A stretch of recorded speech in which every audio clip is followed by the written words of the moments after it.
ஹல்லேலூயா. பழைய வருட செய்தி. கடந்த வருஷத்தில் தீர்க்க தரிசனம் ஆண்டவர் பேசினார். ஆண்டவர் தேவ சமூகத்தில் அவங்க ரொம்ப நேரம் உட்காந்து அவங்க ஜெபித்துக்கிட்டே இருப்பாங்க. ஜெபித்ததே டைரியில் எழுதிக்கிட்டே இருப்பாங்க. பல வீட்டு அலுவல் மத்தியிலும் பல ஊழியத்தின் மத்தியிலும் தேவன் அவர்களுக்கு கொடுத்த வார்த்தை நம் மத்தியிலே சிஸ்டர் அவர்கள் பகிர்ந்து நம்ம எல்லாரும் கரங்களை தட்டி அவர்களை வரவேற்கலாம். 2024 ஆண்டின் முடிவில் தேவ சமூகத்தில் அமர்ந்திருக்கிற நம்ம எல்லாரும், ஆண்டவரே புதிய ஆண்டுக்குள்ள நான் கடந்து போக போறேன், ஆண்டவரே என்னோடு நீங்க பேசுங்க. ஆண்டவர் பேசுவதற்கு ஆயத்தமாய் இருக்கிறார். நான் ஆயத்தப்படணும் ஆண்டவரேன்னு சொல்லி ஒரு விசை எல்லாரும் உங்களை அர்ப்பணிங்க. இந்த வருடம் மிக மிக முக்கியமான வருடமாய் இருக்கிறபடியினால கர்த்தர் மிக தெளிவாய் நம்மோடு பேச விரும்புகிறார். எல்லாரும் கவனமாக ஆண்டவரே என்னோடு பேசுங்கன்னு சொல்லி உங்க திறந்த வேதாகமத்தோடு திறந்த இருதயத்தோடு இந்த நாளில் இந்த புதிய ஆண்டுக்குள்ளே பிரவேசிப்பதற்கு முன்பதாக கர்த்தருடைய சத்தத்துக்காக காத்திருங்க. இன்றைக்கு இது முழுக்க முழுக்க கர்த்தர் கொடுத்த தீர்க்க தரிசனமான வார்த்தைகள். ஏசாயா 40ஆம் அதிகாரத்திலிருந்து இந்த நாளிலே கர்த்தர் நம்ம எல்லாரோடு பேச விரும்புகிறார். இந்த நாளில் ஆயத்தப்படுத்தும்படி கர்த்தர் பேசுகிற அதிகாரம் ஏசாயா 40ஆம் அதிகாரம். இந்த அதிகாரம் ஒரு ப்ராஃபட்டிக் அதிகாரம். இது ஒரு தீர்க்க தரிசன அதிகாரம். இதுக்கு ஒரு பேர் கொடுத்திருக்கிறேன். என்ன பேர்னா urgent need of this hour. இந்த மணி நேரத்துக்குரிய அவசர தேவை. நான் எழுதி வச்சிருக்கேன் இந்த அதிகாரத்துக்கு மேலே. இந்த கடைசி இட்ஸ் நாட் காலம் அல்ல, மணி நேரம். ஆர் அந்த மணி நேரத்துக்குரிய அவசர தேவை. Urgent need of this hour. இந்த மணி நேரத்துக்குரிய அவசர தேவை. இதுதான் இந்த நாளில் கர்த்தர் கொடுத்த செய்தியின் தலைப்பு. சரி, இந்த அதிகாரத்தை நீங்கள் அப்படியே பார்த்தீங்கன்னு சொன்னால் அநேக காரியங்கள் இருக்கிறது. நிறைய காரியங்களை இந்த அதிகாரத்தில் தீர்க்கதரிசியாக்கிய ஏசாயா எழுதி வைத்திருக்கிறார். வசனம் 10 பார்த்தீங்கன்னா கர்த்தருடைய வருகை குறித்து எழுதப்பட்டிருக்கிறது. ஆண்டவர் சீக்கிரமாய் வரப்போகிறார். நமக்கு தெரியும் அவர் எப்படி வருகிறார், அவர் என்ன செய்வார் என்று வருகையை குறித்து வசனம் 10 எழுதப்பட்டிருக்கிறது. வசனம் 5 என்ன எழுதப்பட்டிருக்கிறதுனா கர்த்தருடைய 2ஆம் வருகைக்கு முன்பதாக கர்த்தருடைய மகிமை வெளிரங்கமாகும். கர்த்தருடைய மகிமை இந்த கடைசி காலங்களிலே எப்படி வெளிப்படும், எப்படி கர்த்தர் அவருடைய மகிமையை வெளிப்படுத்த விரும்புகிறார் என்று சொல்லி அந்த காரியத்தை குறித்து எழுதப்பட்டிருக்கிறதை பார்க்கிறோம். வசனம் 31 வாசிச்சீங்கன்னா கர்த்தருக்கு காத்திருக்கிற ஒரு கூட்டத்தை குறித்து, a group of people who are waiting for the Lord, கர்த்தருக்காக காத்திருக்கிற ஒரு கூட்டத்தை குறித்தும் அவர்கள் மத்தியிலே ஆவியானவர் செய்கிற செயலை குறித்தும் எழுதப்பட்டிருக்கிறதை பார்க்கிறோம். வசனம் 3-4 இதை நீங்க எழுதி மறுபடியும் படிச்சீங்கன்னா நல்லா புரியும். 3-4 சொல்லுகிறது கர்த்தருடைய வருகைக்கு முன்பதாக தேவ பிள்ளைகள் செய்ய வேண்டிய சில முக்கியமான ஆயத்தங்கள் என்ன என்று வசனம் 3-4 சொல்லப்பட்டிருக்கிறது. வசனம் 12 சிருஷ்டி கர்த்தருடைய வல்லமை, அந்த சிருஷ்டி கர்த்தர் எப்படிப்பட்டவர் என்று சொல்லப்பட்டிருக்கிறது. வசனம் 5-9 சத்தம், கர்த்தருடைய சத்தத்தை குறித்து சொல்லப்பட்டிருக்கிறது. இதுதான் அதை பிரிச்சு பார்க்கும்போது இத்தனை காரியங்கள் அந்த அதிகாரத்தில் சொல்லப்பட்டிருக்கிறது. இதை ஒவ்வொன்றா நம்ம பார்க்க போறோம். இத்தனை காரியத்தை கொண்டும் கர்த்தர் நம்மை ஆயத்தப்படுத்த விரும்புகிறார். வசனம் 5 நானே வாசிக்கிறேன். கர்த்தரின் மகிமை வெளிரங்கமாகும், மாம்சமான யாவும் அதை காணும். புதிய ஆண்டுக்குள்ளே போகிற நமக்கு கர்த்தர் கொடுக்கிற வார்த்தை, இதுவரை வெளிப்படாத மகிமை, இதுவரை கண்டிராத மகிமை வெளிப்படுகிற ஒரு காலத்துக்குள்ளே சபை ஒரு புதிய மகிமையின் காலத்துக்குள்ளே கடந்து சென்று கொண்டிருக்கிறது. நம்ம 30ஆம் வசனம் வாசிக்கும் போது பார்க்கிறோம், இளைஞர் இலைப்படைந்து சோர்ந்து போவார்கள், வாலிபரும் இடறி விழுவார்கள். இளைஞர் வாலிபர்கள்னா யாருக்கு ரொம்ப ரொம்ப பெலன் இருக்குன்னா இளைஞர் வாலிபர்கள் தான். கொஞ்சம் வயசாயிடுச்சுன்னா நம்ம பெலன் எல்லாம் குன்றி போகுது. ஆனா அவங்க கூட சோர்ந்து போவாங்களாம். அப்ப அதுல புரிகிறது வருகிற காலங்கள் கொடிய காலங்கள் தான். காலங்கள் கடைசியாக கடைசியாக காலங்கள் கொடியதாய் மாறுகிறது. ஏசாயா 60 வாசிக்கிறோம், இருள் பூமியை காரிருள் ஜனங்களை மூடும். உலகத்துல இருள், உலகத்துல எல்லாரும் சோர்ந்து போகிற காலம். ஆனா கர்த்தர் சொல்லுகிறார், என் மகிமை வெளிரங்கமாகிற ஒரு காலம், இதுவரை வெளிப்படாத தேவ மகிமை வெளிரங்கமாகிற காலம் என்று கர்த்தர் சொல்லுகிறதை பார்க்கிறோம். இப்ப மிக முக்கியமான ஒரு காரியம், யார் மூலியமாய் இந்த தேவ மகிமை வெளிரங்கமாக்கும்? கர்த்தருடைய மகிமை அவர் வெளிப்படுத்த விரும்புகிறார். யார் மூலியமாக இந்த தேவ மகிமை வெளிரங்கமாகும்? ஏசாயா 40:31 வாசிக்கிறோம், கர்த்தருக்கு காத்திருக்கிறவர்கள் லோ. அப்படி லோ போட்ட என்ன அர்த்தம்னா a group, ஒரு டிஸ்டிங்ஷன் இருக்கு, ஒரு செப்பரேஷன் இருக்கு. எல்லாரும் காத்திருக்கல, ஒரு கூட்டம் அவர்கள் கர்த்தருக்கு காத்திருக்கிறார்கள். கர்த்தருக்கு காத்திருக்கிறவர்களோ புது பெலன் அடைந்து என்று சொல்லப்பட்டிருக்கிறது.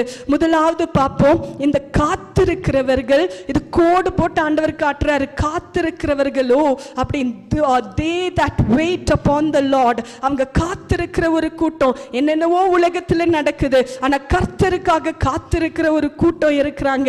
இந்த காத்திருக்கிற கூட்டம் எப்படிப்பட்ட கூட்டம் என்றால், ரோமர் 8:23 25 யாராவது எனக்கு வாசிப்பீங்களா? ரோமர் 8:23 25. அதுவும் அல்லாமல் ஆவியின் முதற்பலன்களை பெற்ற நாமும் கூட நம்முடைய சரீர மீட்பாகிய புத்திரை சுவிகாரம் வருகிறதற்கு காத்திருந்து நமக்குள்ளே தவிக்கிறோம். அந்த நம்பிக்கையினாலே நாம் ரட்சிக்கப்பட்டிருக்கிறோம். காணப்படுகிறதை நம்புகிறது நம்பிக்கை அல்ல, ஒருவன் தான் காண்கிறதை நம்ப வேண்டுவதென்ன? இப்போ இங்கே பார்க்கும்போது சரீர மீட்பாகிய புத்திர சுவிகாரம், மீட்கப்படும் நாள் என்றால் கர்த்தருடைய வருகைக்காக காத்திருக்கிற ஒரு கூட்டம். இது சும்மா எனக்கு வேலை கிடைக்கும், சுகம் கிடைக்கும், வீடு கிடைக்கும்னு காத்திருக்கிற கூட்டம் அல்ல. நிறைய பேர் கர்த்தரை எதுக்கு காத்திருக்கிறாங்க? ஏதாவது ஒன்று நடக்கும்னு சொல்லி. அப்படிப்பட்ட கூட்டம் அல்ல. கர்த்தர் வருவார், இந்த சரீரத்தை மீட்பார், நான் ஆவேன், நான் மறுரூபமாக்கி அவரோடு இணைவேன்னு சொல்லி கர்த்தருக்காக காத்திருக்கிற ஒரு கூட்டத்தை குறித்து இந்த இடத்துல பார்க்கிறோம். இவர்கள் எப்படிப்பட்டவர்கள் என்றால், ரோமர் 8 இவர்களை குறித்து எழுதி இருக்கிறபடினால், ரோமர் 8 2 டைப் ஆஃப் பீப்புள், 2 விதமான மனிதர்களை குறித்து எழுதப்பட்டிருக்கிறது. ஒன்று மாம்ச மனிதர்கள், இன்னொன்று ஆவி மனிதர்கள். மாம்ச சிந்தை மரணம், ஆவியின் சிந்தை ஜீவன். மாம்சத்திலே நடக்கிறவர்கள் தேவனுக்கு பிரியமா இருக்க மாட்டார்கள், ஆவியிலே நடக்கிறவர்கள் தேவனுக்கு பிரியம் என்று சொல்லி ரோமர் 8 ஃபுல்லா மேல இருந்து வாசி பாருங்க. 2 விதமான மனிதர்களை குறித்து எழுதப்பட்டிருக்கிறது.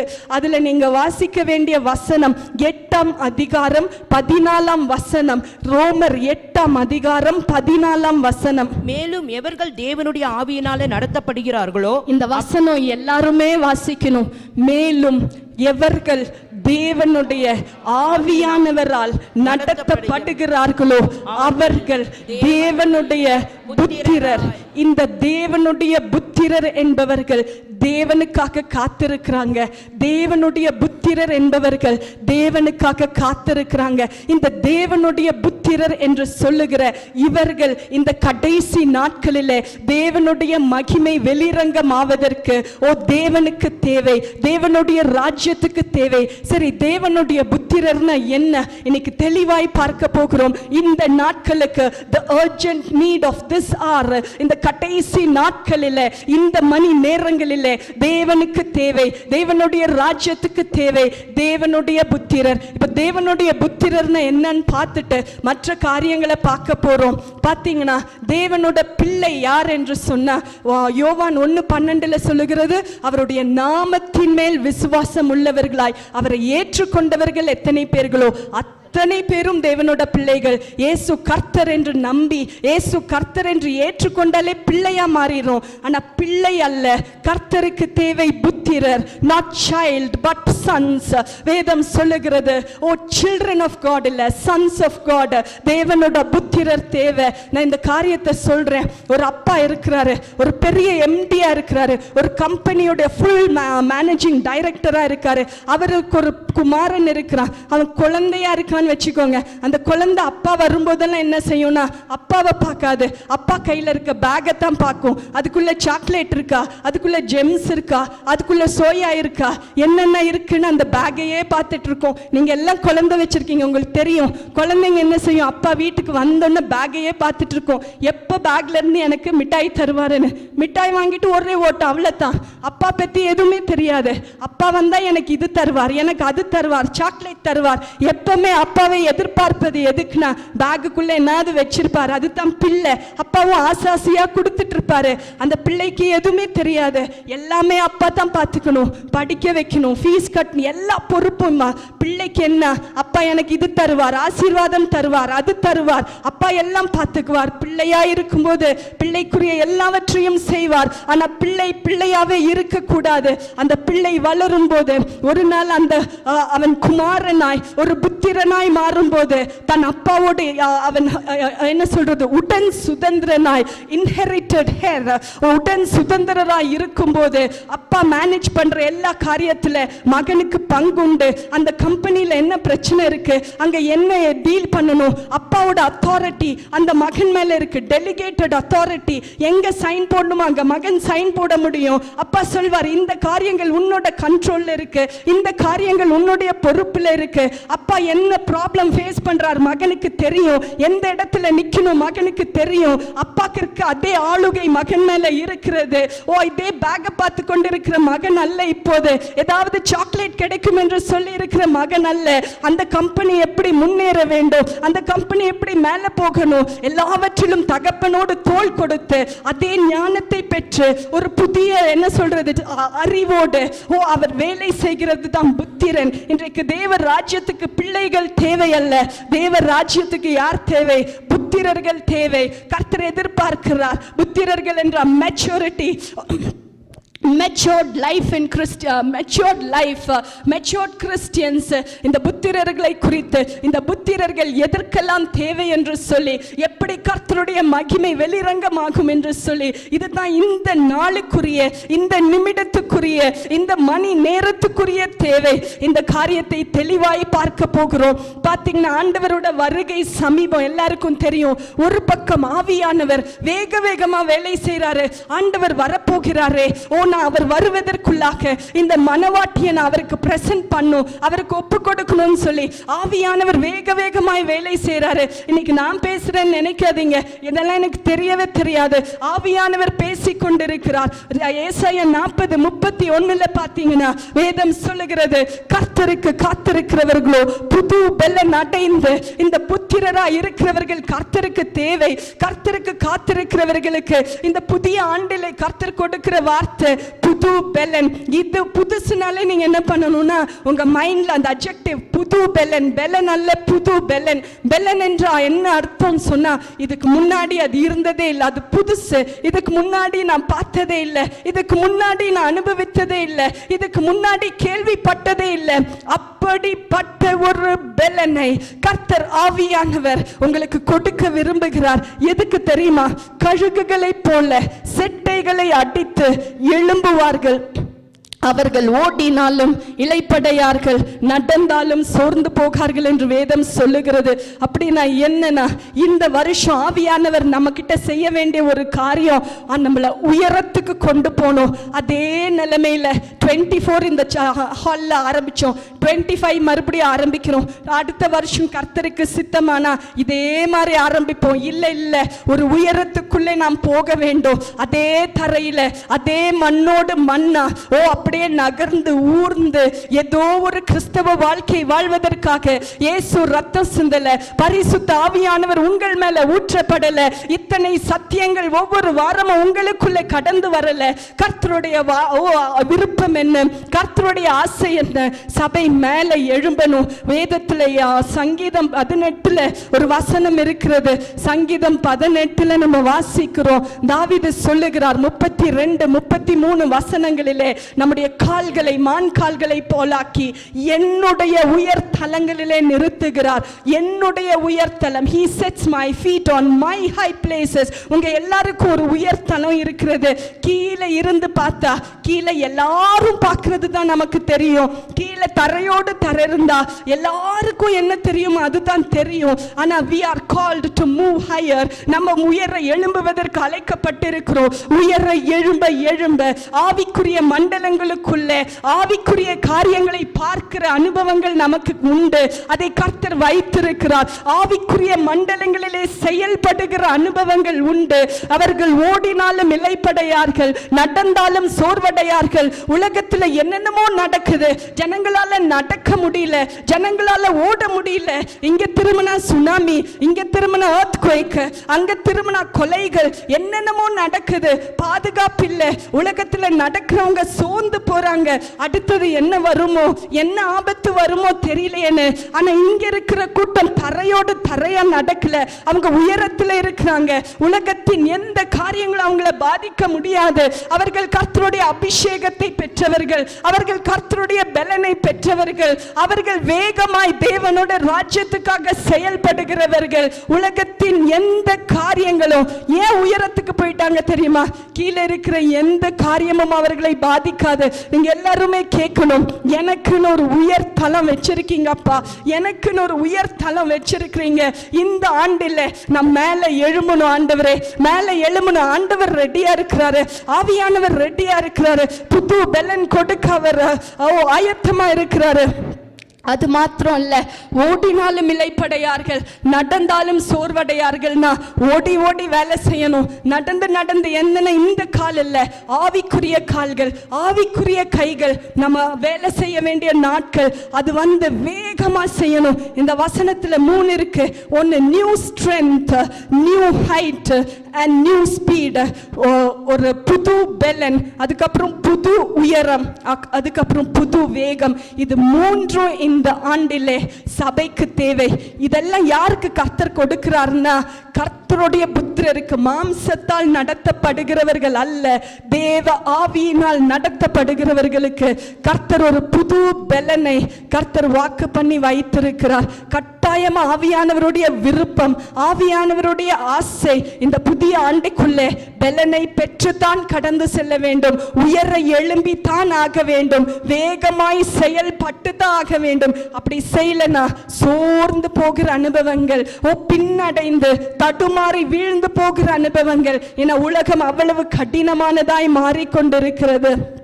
இப்போது பார்க்க போறோம். எபேசியர் 2:7 அந்த வசனம் இருக்கு. எல்லாருக்கும் மனப்பாடமா தெரிஞ்ச வசனம் தான். என்னன்னா, இயேசு கிறிஸ்துவோடு உன்னதங்களிலே உட்கார்ந்து நம்ம என்ன செய்கிறோம், ஆளுகை செய்கிறோம். எபேசியர் 2:7 அவரை வந்து நம்ம இயேசு கிறிஸ்துவோடு நம்ம எழுப்பி உன்னதங்களிலே உட்கார்ந்து ஆளுகை செய்ய வைக்கிறார். இன்னொன்னு உயரம் எதுக்கு தெரியுங்களா? ஆளுகை செய்வதற்கு. இயேசு கிறிஸ்து, நான் எல்லா வசனமும் சொல்ல டைம் இல்லை. எபேசியர் 1ஆம் அதிகாரத்தின் கடைசி வசனங்கள் சொல்லுகிறது, எல்லா துரைத்தனங்கள், அதிகாரங்கள், வல்லமைகள், எல்லா கர்த்தத்துவங்கள் இம்மையில் மாத்திரமல்ல மறுமையிலும் பேர் பெற்றிருக்கும். எல்லாவற்றுக்கும் மேலாக எதை நீங்க பார்க்குறீங்களோ, பிரின்சிபாலிட்டிஸ், பவர்ஸ், டொமினியன்ஸ், எதை பார்க்குறீங்களோ அதுக்கு மேல இயேசு இருக்கிறார். இயேசுக்கு மேல எதுவுமே இல்லை. அவர் சிங்காசனத்தில் அமர்ந்திருக்கிறார். எல்லாமே காலுக்கு கீழே தான் இருக்கு. தேவ பிள்ளைகளை எங்க அமர வச்சிருக்கிறார்? அவருக்கு பக்கத்தில் அமர வச்சிருக்கிறார். அப்படின்னா ஆளுகை செய்கிறவர்கள் நம்மளோட காலின் கீழே தான் எல்லாமே இருக்கணும். அதுதான் கர்த்தர் விரும்புகிறார். இன்னைக்கு சபையை இச்சையின் ஆவி மேல தலைக்கு மேல உட்கார்ந்து இருக்க கூடாது. உலகத்தின் காரியங்கள் தலைக்கு மேல உட்கார்ந்து இருக்க கூடாது. அடிமைப்படுத்துகிற காரியங்கள் தலைக்கு மேல உட்கார்ந்து இருக்க கூடாது. நீங்க தேவனோட பிள்ளைனா எல்லாமே காலுக்கு கீழே தான் இருக்கணும். எது உங்களை மேற்கொள்ள முடியலையா, இந்த காரியத்தில் எனக்கு ஜெயம் இல்லை நடக்கிறீங்களா, இன்னைக்கு சொல்லுங்க, நான் உயரத்துக்கு போகணும் ஆண்டவரே. ஏதோ ஒரு காரியம் என்ன கீழே கீழே இழுக்குது வலிக்குதுன்னு சொல்றீங்களா? இந்த காரியம் என்ன ஜெயிக்கவே முடியலன்னு சொல்றீங்களா? ஒரு புது பெலனுக்காக ஜெபம் பண்ணுங்க. உயர எழும்பணும். உயர எழும்பும் போது, இயேசுவோடு அமரும் போது எல்லாம் உங்க காலுக்கு கீழே. nothing can subdue you. எதுவுமே உங்களை கீழ்ப்படுத்த முடியாது. நீங்க தேவ பிள்ளைனா எதுவும் உங்களை கீழ்ப்படுத்தாது. எல்லாவற்றையும் காலின் கீழே மிதித்து கீழ்ப்படுத்துகிற அபிஷேகத்தை கர்த்தர் சபைக்கு கொடுத்திருக்கிறார். நன்றி, நன்றி ஆண்டவரே. எல்லாம் எவ்வளவு கிருபைகளை கர்த்தர் கொடுத்திருக்கிறார். ஆண்டவருக்கு நன்றி செலுத்துங்க. இப்போ நம்ம அந்த டாபிக் குள்ள வந்துட போறோம். the urgent need of this hour. ரோமர் 8:14 வாசிச்சோம். ஆவியானவரால் நடத்தப்படுகிறவர்கள் தேவனோட புத்திரர் என்று சொல்லி, இந்த புத்திரர் என்றால் யாருன்னு சொல்லி பார்த்துட்டோம். இப்போ 8:19 வாசிங்க. ரோமர் 8:19 வாசிங்க. மேலும் தேவனுடைய புத்திரர் வெளிப்படுவதற்கு சிருஷ்டியானது மிகுந்த ஆவலோட காத்து கொண்டிருக்கிறது. தேவனுடைய ராஜ்யத்துக்கும் தேவபுத்திரர் தேவை, சிருஷ்டிக்கும் தேவபுத்திரர் தேவை. ஏசாயாலையும் பார்க்கிறோம். சிருஷ்டி கர்த்தரில் ஒரு சிருஷ்டி கர்த்தரை குறித்து எல்லாமே ஆண்டவர் அந்த இடத்துல எழுதி வச்சிருக்கிறார்னா, ஏசாயா 40:12 வாசிக்கிறோம். அந்த பாட்டு அடிக்கடி பாடுவோம். எனக்கு ரொம்ப பிடிச்ச பாட்டே அதுதான். வானங்களை, அந்த வசனம் அழகா இருக்கும், அதை மட்டும் வாசிடுவோம். தண்ணீர்களை தமது கைப்பிடியால் அளந்து வானங்களை ஜானளவாய் பிரமாணித்து பூமியின் மண்ணை மரக்காலில் அடக்கி பர்வதங்களை தூளாக்கோலாலும் மலைகளை தராசாலும் நிறுத்தவர் யார்? இங்க சிருஷ்டி கர்த்தர். இவ்வளோ சயின்ஸ் இருக்கு.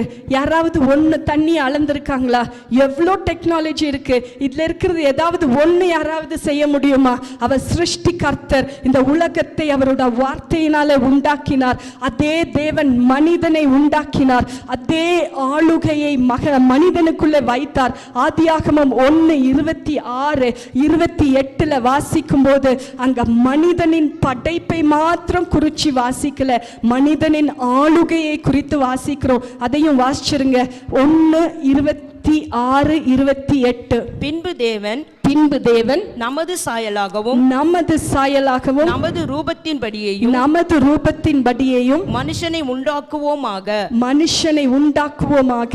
அவர்கள் சமுத்திரத்தின் மச்சங்களையும் ஆகாயத்து பறவைகளையும் மிருக ஜீவன்களையும் பூமி அனைத்தையும் பூமியின் மேல் ஊறும் சகல பிராணிகளையும் ஆளக்கடவர்கள் என்றார். ஆண்டவர் படைச்சோன்னு மனுஷனே வா அப்படின்னு படைச்சாரா? மற்றதெல்லாம் அப்படியே படைச்சார். சும்மா படைச்சார். வெளிச்சம் வா அப்படியே படைச்சாரு. ஆனா மனுஷனை படைத்து அவர்கள் ஆளக்கடவர்கள். படைக்கும் போதே ஒரு ஆளுகை நம்மேல் இருந்தது. படைக்கும் போதே ஒரு ஆளுகையோடு கர்த்தர் படைத்தார். வேதத்தில் இருக்கிறது, தேவ தூதரிலும் சற்று சிறியவனாக்கினார், மகிமையினாலே கனத்தினாலே அவனை முடிசூட்டினார் என்று.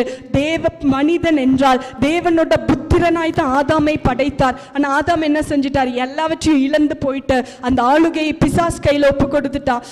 மறுபடியும் இயேசு உலகத்துக்கு வந்து மரித்து உயிர்த்த அந்த ஆளுகையை எடுத்து அதை மறுபடியும் சபைக்கு கொடுத்திருக்கிறார். இன்னைக்கு சபையிலே அந்த ஆளுகை இருக்கிறது. எல்லாவற்றையும் கீழ்ப்பித மறந்துடக்கூடாது. Situations may become worse. வரும் நாட்களில் சூழ்நிலைகள் மோசமா வரலாம்.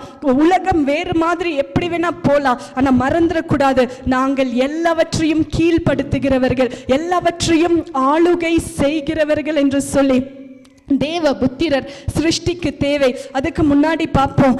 தாவீது சங்கீதம் 18 வாசிக்கிறோம். தாவீதுக்கு என்ன இருந்ததுன்னா, ஒரு பெரிய அழைப்பு இருந்தது, ஒரு பெரிய பர்பஸ் இருந்தது. தேவனோட திட்டத்தை சுமந்த தாவீதுக்கு எதிராக எத்தனையோ காரியங்கள் வந்தது. ஆனால் சங்கீதம் 18 வாசிக்கிறோம், கர்த்தர் கொடுத்த பலத்தை வைத்து எல்லாவற்றையும் அவர் கீழ்ப்படுத்துகிறார்.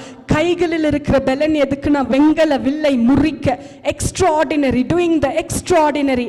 வெறும் கையை, ஆனா வெண்கல வில்லை முறித்தார். யுத்தத்துக்கு ஏற்ற பெலன், எதிராய் எழும்பின எல்லாவற்றையும் கீழ்ப்படுத்தினார். இந்த புதிய ஆண்டுக்குள்ளே போகிற நமக்கு தேவன் சொல்லுகிற வார்த்தை, தேவ புத்திரர் இந்த சிருஷ்டிக்கு தேவை என்று கர்த்தர் சொல்லுகிறார். இப்போது நம்ம பார்க்க போறோம் தேவ புத்திரர் யார் என்று சொல்லி. ஏசாயா 40ஆம் அதிகாரத்தில் ஆண்டவர் வருகிறதற்கு முன்பதாக அநேக வேலைகள் செய்யப்படுகிறதை பார்க்கிறோம். பள்ளம் 3:4-5 வாசிக்கிறோம். பள்ளமெல்லாம் உயர்த்தப்படும், மலையும் குன்றும் தாழ்த்தப்படும், கோணலானவைகள் செவ்வையாக்கும், கரடு முரடானவைகள் சமமாக்கப்படும் என்று வேதம் சொல்லுகிறது. அப்ப இந்த பூமியை படைக்கும் போது ஒரு பர்பஸோட படைச்சாரு, ஒரு திட்டத்தோட படைச்சாரு. ஆனா தேவ பிள்ளைகள் அதை இழந்து போனாங்க. ஆதாம் இழந்து போனா. இன்னைக்கு எங்க பூமி பர்பஸை இழந்து நிக்குதோ, எங்க குடும்பம் தேவ திட்டத்தை இழந்து நிக்குதோ, எங்க சபை தேவ திட்டத்தை இழந்து நிக்குதோ, அங்கே ஒரு தேவ புத்திரன் தேவை. எல்லாவற்றையும் காலின் கீழே போடுகிற தேவ புத்திரன் தேவை. ஒரு பள்ளம் இருக்கிறதா? சும்மா பேசுறோம். பரலோகத்தில் இருக்கிற எங்கள் பிதாவே, உம்முடைய நாமம் பரிசுத்தப்படுவதாக, உம்முடைய ராஜ்யம் வருவதாக என்று சொல்லி. ஆனா உங்க மேல அந்த ஆளுகை இருக்கா? நீங்க எல்லாவற்றையும் கீழ்ப்படுத்தி இருக்கிறீங்களா? நீங்க குழந்தையா இருக்கிறீங்களா? ஏதோ தேவைக்காக மட்டும் ஆண்டவர் வேணும் ஆண்டவர் வேணும் என்று சொல்லி பேக்க பாக்குற குழந்தையா இருக்கிறீங்களா? இல்ல, தேவ புத்திரனாய் கர்த்தருக்கு என்ன அதிகாரம் இருக்கோ அவரோட மகனாய் மகளாய் தேவனோட புத்திரனாய் இருந்து அந்த அதிகாரத்தை ஒவ்வொரு இடத்துல எங்க தேவையோ, இந்த பள்ளமா இருப்பது தேவ சித்தம் அல்ல, பள்ளம் உயர்த்தப்படணும் என்பது தேவ சித்தம். அந்த பள்ளம் ஸ்பிரிட் ஆஃப் டிப்ரெஷனா இருக்கலாம், ஸ்பிரிட் ஆஃப் சூசைடா இருக்கலாம், அந்த பள்ளம் அநேகரை பாதாளத்துக்குள்ளே கொண்டு போகிற பள்ளமா இருக்கலாம். அது உங்க குடும்பத்துல, ஒருவேளை தேசத்துல, சபையில இருக்கலாம். அந்த இடத்துல தேவ புத்திரனாய் நின்று, பள்ளம் இங்க இருக்க உனக்கு அதிகாரம் இல்ல, இந்த பள்ளத்தை கர்த்தர் உயர்த்துவதற்குரிய அதிகாரம் எனக்கு இருக்கிறது. பள்ளம் இருக்கிற இடத்துல நின்று பரலோகத்திலே உங்க சித்தம் செய்யப்படுவது போல இந்த இடத்துல செய்யப்படணும் சொல்லி நிற்கிற தேவ புத்திரர்களுக்காக தேசம் காத்து கொண்டு இருக்கிறது. மலை, ஆண்டவர் தான் உயர்த்தப்படணும். இந்த இடத்துல நீ உயர்ந்திருக்க அதிகாரம் இல்ல, உயர்த்தப்பட வேண்டியது கர்த்தர் மாத்திரம் தான். உயர்ந்திருக்கிற மலையே, நீ தாழ்ந்து போகணும். எனக்குள்ள அந்த அதிகாரத்தை கர்த்தர் வைத்திருக்கிறார் என்று கர்த்தர் வருவதற்கு முன்பதாக கர்த்தர் கொடுத்திருக்கிற அதிகாரத்தை பயன்படுத்தி மலையை நீ தாழ்ந்து போ என்று சொல்லி மலைகளை தாழ்த்தி போடுகிற தேவ புத்திரர்கள் தேசத்துக்கு, சபைக்கு, குடும்பங்களுக்கு இந்த கடைசி நாட்களில் தேவை. கோணலான வழிகளை பார்த்து இது கர்த்தருடைய வழி அல்ல, செம்மையான பாதை உண்டு என்று சொல்லி கர்த்தருடைய வார்த்தையை சொல்லுகிற தேவ புத்திரர்கள், கர்த்தர் கொடுத்த அதிகாரத்தை பயன்படுத்துகிற தேவ புத்திரர்கள் இந்த கடைசி நாட்களில் தேசத்துக்கு தேவை, சபைக்கு தேவை. இவர்களை கொண்டுதான் கர்த்தருடைய மகிமை வெளிரங்கமாகும் என்று கர்த்தர் சொல்லுகிறார். காரியங்களை மாற்றுகிறவர்கள் யார்? இந்த தேவ புத்திரர்கள். எல்லாவற்றையும் அப்சைட் டவுனா மாற்றுறவங்க. those who change things upside down. எங்கே அழிவு இருக்கிறதோ தேசம் பார்த்து கொண்டிருக்கிறது. ஆண்டவர் அழிக்கும் போது அப்படியே அழிக்கிறது இல்ல. ஜனங்களுடைய பொல்லாப்புகள் பெருகும் போது, ஜனங்களுடைய அக்கிரமம் பெருகும் போது அந்த இடத்துல அழிவு வருகிறதை பார்க்கிறோம். ஆனா அழிவு வருவதற்கு முன்பதாக கர்த்தர் பார்க்கிறார். திறப்பில் நிற்க ஒருவன் இருக்கிறானா, சுவரை அடைக்க ஒருவன் இருக்கிறானா என்று சொல்லி தேவ புத்திரனாய் திறப்புகள் எங்கே இருக்கிறதோ, அழிவுகள் எங்கே இருக்கிறதோ அங்கே நின்று அடைக்கிற தேவ புத்திரர்கள் இந்த கடைசி மணி நேரங்களிலே கர்த்தருக்கு தேவை. ஏதோ வந்து போனோம் என்று இல்ல, கர்த்தருக்கு தேவை. காரியங்களை மாற்றி அமைக்கிறவர்கள். இந்த சிருஷ்டி நம்மள மாத்திரம் ஆண்டவர் சிருஷ்டிக்கல, எல்லாமே அவர் தான் சிருஷ்டித்தார். மலையை அவர் தான் சிருஷ்டித்தார், பள்ளங்களை சிருஷ்டித்தார், உலகம் முழுவதையும் அவர் தான் சிருஷ்டித்தார். என்றைக்கு மனிதன் கர்த்தருடைய திட்டத்தோடு ஒத்து போகலையோ சிருஷ்டியும் அவனுக்கு ஒத்து போகாது. நீங்க தேவனோட திட்டத்துக்குள்ள இருந்து தேவனோட திட்டத்தை சுமந்து தேவ ராஜ்யத்தோடு ஒத்திருக்கும் போது எந்த இடத்துல நிக்கிறீங்களோ அந்த இடம் ஆசீர்வாதமா இருக்கும், அந்த பூமி ஆசீர்வாதமா இருக்கும், எல்லாமே உங்களுக்கு என்னவா இருக்கும்? ஆசீர்வாதமா இருக்கும். ஆனா கர்த்தருடைய திட்டத்துக்கு எதிராக நிற்கும் போது லேவியர் ராகமத்தில் ஒரு வசனம் இருக்கிறது. லேவியர் ராகமம், ஆகையால் அதன் அக்கிரமத்தை விசாரிப்பேன், தேசம் தன் குடிகளை கக்கி போடும். தேசம் தன் குடிகளை கக்கி போடும். அக்கிரமம் பெருகும்போது இந்த தேசத்துக்கு தாங்க முடியாது. அதால அந்த ஜனங்களை வச்சுக்க முடியாது, அதுக்குள்ள கக்கி போட்டு விடுகிறது, அதால வைக்க முடியாது. துன்மார்க்கரோட வேறு இந்த தேசத்துல அள்ளியில போவே முடியாது. ஏன்னா தேசம் கர்த்தருடையது, துன்மார்க்கருடைய வேர் அழுகி போகிறது என்று வேதம் சொல்லுகிறது. துன்மார்க்கர் அறுப்புண்டு போவார்கள் என்று வேதம் சொல்லுகிறது. ஆனா நீதிமான்கள் செழிப்பார்கள் என்று வேதம் சொல்லுகிறது. தேவனோட திட்டத்தோடு இருக்கிறவங்க, தேவனுடைய ராஜ்யத்தோடு இணைந்தவங்க எந்த இடத்துல நின்னாலும் அவங்க ஆசீர்வாதம். அவர்கள் நிற்கும் போது அழிவுகள் தடுக்கப்படும், காரியங்கள் தலைகீழ்தாய் மாறும், அந்த எல்லையில இருக்கிற வல்லமைகள் அழியும். தேவ திட்டத்தை நிறைவேற்றுகிற ராஜ்யத்தின் புத்திரர் இந்த கடைசி நாட்களில் தேவனுடைய மகிமை வெளிரங்கமாகிறதற்கு கர்த்தருக்கு தேவை. அப்போ இன்னும் ஒரு காரியத்தை நம்ம பார்க்க போறோம். ஆண்டவர் ஆரம்பத்திலிருந்து நான் அந்த காரியங்களை ஒவ்வொன்றாய் பார்த்தோம். இன்னும் ஒரு காரியத்தை பார்க்க போகிறோம். தேவனுடைய மகிமை வெளிரங்கமாகிறதற்கு இன்னும் ஒரு காரியம் தேவை. என்ன காரியம் என்று சொன்னா 6ஆம் வசனம், ஏசாயா 40:6 வாசிங்க. பின்னும் கூப்பிட்டு சொல் என்று ஒரு சத்தம் உண்டாயிற்று. பின்னும் கூப்பிட்டு சொல் என்று சொல்லுகிற ஒரு சத்தம் உண்டாயிற்று. என்னத்தை கூப்பிட்டு சொல்வேன் என்றேன், என்னத்தை கூப்பிட்டு சொல்வேன் என்றேன். அதற்கு மாம்சமெல்லாம் புல்லை போலவும் அதன் மேன்மையெல்லாம் வெளியின் பூவை போலவும் இருக்கிறது. பூவை போலும் இருக்கிறது. இங்க ஒரு சத்தத்தை குறித்து பார்க்கிறோம். அதுக்கு முன்னாடி சிருஷ்டி கர்த்தரை குறித்து பார்த்தோம். சிருஷ்டி கர்த்தரை எப்படி உலகத்தை படைச்சாரு? வார்த்தையினால் படைத்தார்.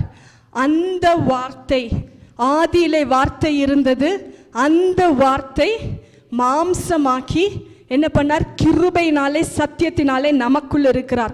நமக்குள்ள இருக்கிற வார்த்தையில் எவ்வளோ வல்லம் இருக்கு தெரியுங்களா? நம்ம பேசுற ஒவ்வொரு வார்த்தை, அன்றைக்கு அவர் பேசினார், அது அப்படியே நடந்தது. இன்றைக்கு அதே அதிகாரத்தை நம்முடைய வாயில வச்சிருக்கிறார். இயேசு மாம்சமா இந்த உலகத்துக்கு வந்தப்போ அவர் அதிகாரத்தோடு பேசினார். கடலை பார்த்து பேசினார், காற்றை பார்த்து பேசினார், பிசாசை பார்த்து பேசினார், வியாதியை பார்த்து பேசினார், எல்லா சூழ்நிலைகளை பார்த்து பேசினார். இன்னைக்கு பிசாசு வாயில என்ன வச்சிடான்? அவன் வார்த்தையை வச்சிடான். எதை பார்த்தாலும் ஆப்போசிட்டா பேசுறது, அது அப்படிதான் நடக்கும். ஆனா தேவ பிள்ளைகள் அதிகாரத்தோடு பேச அழைக்கப்பட்டிருக்கிறோம். இந்த புதிய ஆண்டுல அந்த அதிகாரத்தை தேசத்துல, குடும்பத்துல, சபையில பயன்படுத்தும் போது தேவ மகிமை வெளிரங்கமாகும். தேவ நாவின் மேல ஒரு ஆளுகை வேணும். நம்ம சொல்றோம், நான் சொன்ன ஏற்கனவே, பள்ளம் இருக்கிற இடம்னா சும்மா குழி இருக்கிற இடம் கிடையாது. ஏதோ குழி இருக்கிற இடத்துல போய் பள்ளமே மேலவான்னு சொல்லி இல்லை. என்னன்னா ஆவிக்குரிய நிலைமைகளில் ஒரு பாதாளம், ஜனங்களை கீழே இழுத்து கொண்டு போகிற காரியங்கள் ஏற்கனவே சொன்னேன். ஒரு டிப்ரெஷன் ஸ்பிரிட், ஒரு சூசைட் ஸ்பிரிட், ஒரு பாவத்துக்குள்ள இழுக்கிற காரியம், அந்த இடத்துல போய் உங்களுடைய ராஜ்யம் வருவதாக, ஆண்டவரே உங்க சித்தம் செய்யப்படுவதாக, இந்த காரியத்துக்காக நான் ஜெபிக்கிறேனா? ஒருவேளை அந்த காரியம் சொல்லும், முதல் உன் வாயை பார்த்து நீ ஜெபம் பண்ணு, உன் வாயை பார்த்து உங்க சித்தம் செய்யப்படுவதாக ஜெபம் பண்ணு. நாவில் அதிகாரம் இந்த நாட்களில் நீங்க தேவ பிள்ளைகள் உங்க நாவில் அதிகாரம் செலுத்த வேண்டும். நான் வேதத்துல நிறைய நியாய தீர்ப்பு யாருக்குன்னா வாயில பாவம் செய்யறவங்களுக்கு தான். அவபக்தி உள்ளவர்கள் பேசின, அவபக்தி உள்ள நாட்களில் மனுஷன் பேசுற ஒவ்வொரு வார்த்தைக்கும் நியாயம் தீர்ப்பு உண்டு. ஏன் வார்த்தைக்கு இவ்வளவு நியாய தீர்ப்பான்னு பார்த்தா, வார்த்தையாய் நமக்குள்ள இருக்கிறார். இந்த புதிய வருஷத்துல கர்த்தருடைய வார்த்தையை பேசுங்க, கர்த்தருடைய அதிகாரத்தோடு பேசுங்க, கர்த்தர் கொடுத்திருக்கிற ஆளுகையோடு பேசுங்க. இப்படிப்பட்டவர்கள் தேவனுக்கு தேவை. இவர்கள் தான் தேவனோட புத்திரர். நீங்க எதை பேசுறீங்களோ, வியாதியை பார்த்து பேசுங்க, சூழ்நிலைகளை பார்த்து பேசுங்க, பொல்லாத பிசாசின் வல்லமைகளை பார்த்து பேசுங்க. கர்த்தர் பேசினாரே பேசுங்க, அது அப்படியே நடக்கும். எத்தனை பேர் விசுவாசிக்கிறீங்க? புதிய ஆண்டுக்குள்ள போகும்போது நாவில் அதிகாரத்தோடு போங்க. இயேசு அம்சமாகி அவர் நமக்குள்ள இருக்கிறாரே, அதே அதிகாரத்தோடு போங்க. உங்க நாவில் கர்த்தருடைய மகிமை வெளிரங்கமாகும், தேவ மகிமை வெளிரங்கமாகும் என்பதுதான் இந்த ஆண்டின் ஆயத்த செய்தி. வெளிரங்கமாக எப்படிப்பட்ட மனிதர்கள் தேவை என்று சொல்லி ஒவ்வொன்றா நம்ம பார்த்தோம். முதலாவது பார்த்தோம், கர்த்தருக்கு காத்திருக்கிறவர்கள், வருகைக்காக எதிர்பார்த்து காத்திருக்கிற கூட்டம். தேவ மகிமை யார் கொண்டு வெளிரங்கமாகும் தெரியுமா? கர்த்தருடைய வருகைக்காக. பாவம் செய்யறவங்க, இன்னும் ஆயத்தப்படாதவங்க காத்திருப்பாங்களா? பயந்துக்குவாங்க. ஐயோ ஆண்டவர் வந்தா நம்மளை விட்டு போயிடுவான்னு பயந்துக்குவாங்க, காத்திருக்கவே மாட்டாங்க. ஆனா ஆவியினால் நடத்தப்படுறவங்க, ஆண்டவரை நேசிக்கிறவங்க, என் மணவாளன் வரப்போகிறார் என்று ஒரு ஆழமான உறவில் இருக்கிறவங்க காத்துக்கொண்டே இருப்பாங்க, என் மணவாளன் வருகிறார் என்று. அப்படிப்பட்டவர்கள் இந்த நாட்களில் அவர்களை கொண்டு தேவ மகிமை வெளிரங்கமாகும். காத்திருக்கிறவர்களுக்கு புது பலனை கொடுத்து, புது உயரங்களை கொடுத்து, புது வேகத்தை கொடுத்து அவரோட மகிமையை வெளிரங்கமாக்க கர்த்தர் விரும்புகிறார். அது மாத்திரமல்ல, தேவனோட புத்திரனா என்னை எதுக்கு சிருஷ்டித்தாரோ அந்த என்னை சிருஷ்டித்த நோக்கத்தை அறிந்து நான் செயல்படுறேனே, என் நிமித்தமா தேவ நாமம் மகிமை வெளிப்படும். அது மாத்திரம் அல்ல, பார்த்தோம் சிருஷ்டியின் மேல ஆளுகை. ஏதோ நான் வரேன், நான் போறேன், என்னோட வேலை சண்டே சர்ச்சுக்கு வரணும், வீட்டுக்கு போகணும், இது இப்படி இருக்கிறவர்களை கொண்டு தேவ மகிமை வெளிப்படாது. ஆண்டவருக்கு தேவை, அவர் வரப்போகிறார். பள்ளம் இருக்கிற இடத்துல ஒரு தேவ புத்திரனை எதிர்பார்த்து நிற்கிறதே இந்த உலகம், அந்த இடத்துல நான் நிற்பேன். மலை இருக்கிற இடத்துல இந்த உலகம் ஒரு தேவ புத்திரன் வந்து இந்த காரியத்தை மாற்றி அமைக்க மாட்டானான்னு சொல்லி நிற்கிறதே, அந்த இடத்துல நான் நிற்பேன். தேவ ராஜ்யத்துக்கு எங்கெங்கே தேவையோ அந்த இடத்துல நான் நிற்பேன். நிற்கிறீங்களே, அவர்கள் நிமித்தமாக தேவ மகிமை வெளிப்படும். அது மாத்திரமல்ல, வார்த்தையினாலே உலகத்தை படைத்தாரே, அவர் எனக்குள் இருக்கிறார், அதே வார்த்தையா நான் பயன்படுவேன். இந்த வசனத்தை வாசிச்சோம், கூப்பிட்டு சொல் என்ற ஒரு சத்தம் உண்டாயிற்று. அப்போ என்னத்தை கூப்பிட்டு சொல்வேன் என்றது. அப்போ ஆண்டவரே நீங்க என்ன சொல்றீங்களோ அதை நான் சொல்லுவேன். பிசாசு சொல்லுவான், அவங்கள பத்தி சொல்லு, இவங்களை பத்தி சொல்லு, உன்னை பத்தியே சொல்லு, பெருமை சொல்லு, எதோ சொல்லுவான். இல்ல, கர்த்தர் எதை சொல்லுகிறாரோ அதை நான் அதிகாரத்தோடு சொல்லுவேன். கூப்பிட்டு சொல் என்று சொல்லுகிற சத்தத்தை கேட்ட உடனே என்னத்தை கூப்பிட்டு சொல்லணும் இங்க தெளிவா சொல்லுது. இந்த வருஷம் இதெல்லாம் நடக்கும். மாம்சமெல்லாம் புல்லை போல, அதன் மேன்மையெல்லாம் வெளியின் பூவை போல் இருக்கிறது. கர்த்தரின் ஆவி அதின் மேல் ஊதும் போது புல் உலர்ந்து பூ உதிரும் என்று இந்த தேவ மகிமை வெளிப்பற்றும் இந்த அதிகாரத்துல. ஆனா மாம்சத்துக்கு ஒரு மகிமை இருக்கு பாத்தீங்களா, அது வெறும் பூதான், பூனா ஊதிரும், அவ்வளவுதான் போயிடும். ஆனா அது கர்த்தரோட மகிமையை விட ரொம்ப பெருசா தன்னை காட்டி மாம்ச மகிமை தன்னை வெளிப்படுத்தி கொண்டு இருக்கிறது இல்லையா. அதை பார்த்து இந்த வருஷம் சொல்லுங்க. எனக்கும் சொன்னார், நானும் சொல்றேன், கூப்பிட்டு சபையில சொல்றேன், மாம்ச மகிமை அது உலர்ந்து போயிடும். எதெல்லாம் கர்த்தருடைய மகிமை இல்லாம வேற மகிமைகள் தன்னை அப்படி காட்டிட்டு இருக்கோ, பெரிதாய் விளங்கி கொண்டு இருக்கிறதோ, எல்லாவற்றின் மேலே கர்த்தருடைய ஆவியானவர் ஊதுகிற காலம் வந்துவிட்டது. ஊதும் போது புல் உலர்ந்து போகும், பூ உதிர்ந்து போகும். கர்த்தருடைய வசனம் மாத்திரம் தான் நிற்கும். வேற ஏதாவது மகிமையை சார்ந்து, வேற ஏதாவது மகிமையை குறித்து மேன்மை பாராட்டி, வேற ஏதாவது மகிமையோடு கூட புது ஆண்டுக்குள்ள போலாம் நினைச்சீங்கன்னா இன்னைக்கு கூப்பிட்டு சொல் என்ற ஒரு சத்தம் தொனிக்கிறது. என்ன சத்தம்? அதெல்லாம் உலர்ந்து போற காலம் வந்துடுச்சு. வசனம் மட்டும் தான் நிலைக்கும். கர்த்தருடைய மகிமை மாத்திரம் தான். ஒரு கரங்களை தட்ட வேண்டவா? கர்த்தருடைய மகிமை மாத்திரம் தான் வெளிரங்கமாகிற காலம். அவர் எதிர்பார்ப்போடு நிற்கிறார். என்னோட மகிமை வெளிப்படுகிற காலம் வந்துடுச்சு. மகிமையை வெளிப்படுத்துகிற தேவ புத்திரன் எங்கே? Are you the son of God? நீங்க தான் அந்த தேவ புத்திரனா? நீங்க தான் அந்த தேவ புத்திரனா? தேவனுக்குள் ஆண் என்றும் இல்லை, பெண் என்றும் இல்லை. எல்லாரும் நான் தான் அந்த தேவ புத்திரன் என்று ஒப்பு கொடுங்க. இன்னும் ஒரு வசனம் இருக்கு, 1 தெசலோனிக்கர் 2:11 வாசிங்க. மேலும் தம்முடைய ராஜ்யத்திற்கும் மகிமைக்கும் உங்களை அழைத்த தேவனுக்கு நீங்கள் பாத்திரராய் நடக்க வேண்டும் என்று. புது வருஷத்துக்கு போறதுக்கு முன்னாடி ஆண்டவர் இன்னொன்னு சொல்றாரு. உங்க அழைப்பு என்ன தெரியுங்களா? அவருடைய ராஜ்யத்துக்காகவும் அவரோட மகிமையை வெளிப்படுத்துவதற்காகவும் உங்க மேல ஒரு அழைப்பு இருக்கு. இந்த அழைப்பு நிறைவேறணும்னா, இதுக்கு பாத்திரரா நீங்க நடந்து கொள்ளணும்னா, குழந்தையாவே இருந்துடக்கூடாது, தேவ புத்திரனாய் மாறணும், தேவனோட ராஜ்யத்துக்காக நீங்க செயல்படணும். ஒரு நாள் வரும். தானியேல் 7:27 வாசிங்க. வானத்தின் கீழ் எங்கும் உள்ள நல்ல வசனம். இது நடக்க போது. இன்னைக்கு நான் தேவ திட்டத்தை நிறைவேற்றினா, தேவனோட ராஜ்யத்துக்கு பாத்திரனா, தேவனோட மகிமையை வெளிப்படுத்துவதற்கு பாத்திரவானா இருந்தேனா என்ன நடக்கும் தெரியுங்களா? வானத்தின் கீழெங்கும் உள்ள ராஜ்யங்களின் ராஜரீகமும் ஆளுகையும் மகத்துவமும் உன்னதமானவருடைய பரிசுத்தவான்களாகிய உன்னதமானவருடைய பரிசுத்தவான்களாகிய ஜனங்களுக்கு கொடுக்கப்படும். ஜனங்களுக்கு கொடுக்கப்படும். அவருடைய ராஜ்யம் நித்திய ராஜ்யம். சகல கர்த்தத்துவங்களும் அவரை சேவித்து அவருக்கு கீழ்ப்பட்டிருக்கும் என்றார். நல்லா புரிஞ்சுக்கோங்க, நம்ம கையில கர்த்தர் ராஜ்யத்தை கொடுக்க விரும்புகிறார். நித்தியமாய் ஆளுகை செய்கிறவரா. கொஞ்ச நாள் அந்தி கிறிஸ்துவன் போயிடுவான், அவ்வளவுதான். நித்தியமா உன்னதமானவருடைய பரிசுத்தவான்களுக்கு ராஜரீகத்தையும் ஆளுகையும் கர்த்தர் கொடுக்கிறார். எவ்வளவு பெரிய கிஃப்ட் அது! வேணும்னா இன்னைக்கு அவருடைய ராஜ்யத்துக்காக வேலை செய்யணும். ராஜ்யத்தின் மகிமை வெளிப்படுகிறதற்கு பாத்திரவான்களா இந்த உலகத்துல வாழணும். இன்னும் கொஞ்சம் நாட்கள் தான் இருக்கிறது. பவுல் சொல்லுகிறார், அந்த வசனம் இருக்கிறது. பவுல் சொல்லுகிறார், நான் குழந்தையாய் இருந்த போது குழந்தையை போல பேசினேன், குழந்தையை போல சிந்தித்தேன். ஆனா புருஷன் ஆன போதோ நான் அதை எல்லாம் ஒழித்து விட்டேன் என்று கொரிந்தியர்ல அந்த வசனம் இருக்கிறது. அந்த வேதத்தில் நீங்க வாசிச்சிருப்பீங்க, அந்த வசனம் இருக்கிறது. பவுல் அந்த வசனத்தை எழுதி வைத்திருக்கிறார். 1 கொரிந்தியர் 13:11 அந்த வசனம் இருக்கிறது.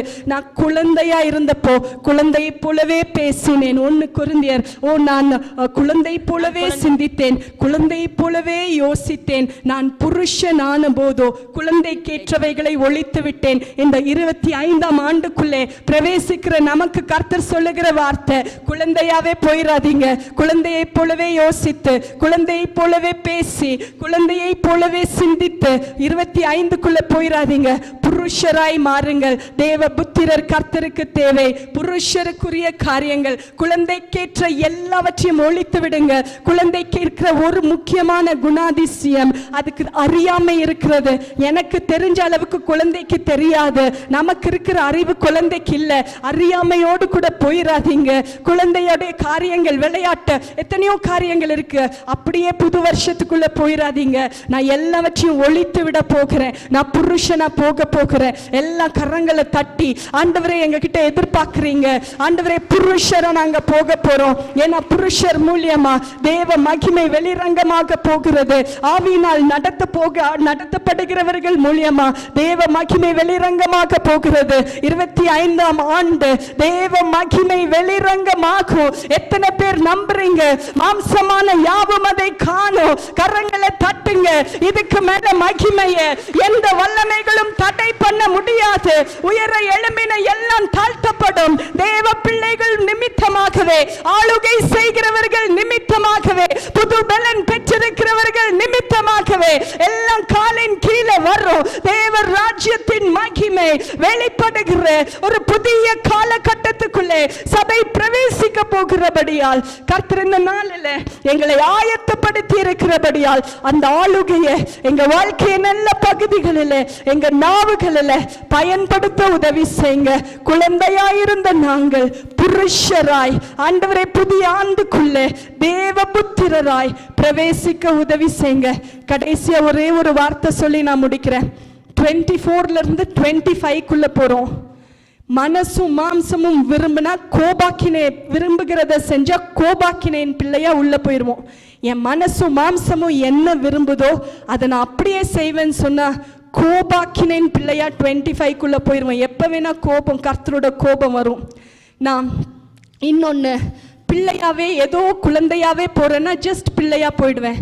ஆனால் நான் புத்திரனா போகணும்னு சொன்னா இத்தனை காரியங்கள் என் வாழ்க்கையில் வேணும். இன்னைக்கு தீர்மானம் பண்ணுங்க. ஆண்டவரே 25க்குள்ள நான் புத்திரனா போறேனா, குழந்தையா போறேனா, இல்லை கோபாக்கினேன் பிள்ளையா போறேனா, அது உங்க கையில தான் இருக்கு. ஆனால் கர்த்தர் அவரோட மகிமையை வெளிப்படுத்த ஆவலாய் காத்து கொண்டிருக்கிறார். கர்த்தர் தாமே இந்த வார்த்தைகள் நிமித்தம் உங்களை ஆசீர்வதிப்பாரா.